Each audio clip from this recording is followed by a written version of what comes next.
December 1980. A quiet forest in Suffolk, England. It's a few nights after Christmas, and the air is cold and still.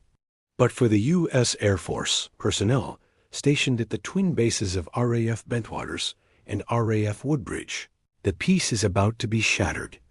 This isn't a scene from a sci-fi movie.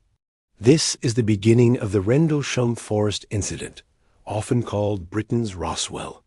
It all started on the night of December 26th. Security patrolmen saw strange lights descending into the nearby Rendlesham Forest. Thinking it might be a downed aircraft, 3 men, including Sergeant Jim Peniston, went to investigate. What they found was something else entirely. Peniston later described a small, triangular, metallic craft hovering just above the ground. It was covered in strange symbols, almost like hieroglyphics. He even touched it. He said the craft felt warm, and the air was filled with a static electricity charge. The craft then shot up into the sky and vanished. The men were left stunned, standing in the dark forest. On the ground, they found 3 distinct indentations in a triangular pattern, exactly where the object had been. They also recorded abnormally high radiation readings at the site. This wasn't just a fleeting light in the sky. This was a close encounter with physical evidence. But the story doesn't end there. 2 nights later, the lights returned. This time, a larger group of airmen, led by the Deputy Base Commander, Lieutenant Colonel Charles Halt, went into the forest to investigate. Halt was a skeptic, determined to debunk the lights and noise. He even brought a microcassette recorder with him, documenting everything as it happened. You can actually listen to this recording online today. On the tape, you can hear Halt and his men tracking the object.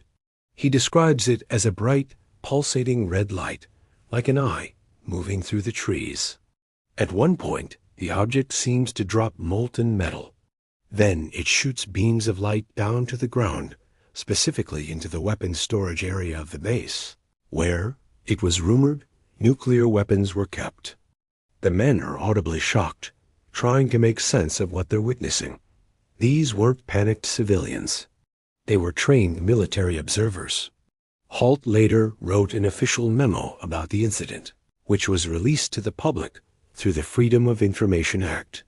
It confirms the details: the strange lights, the beams, the radiation readings.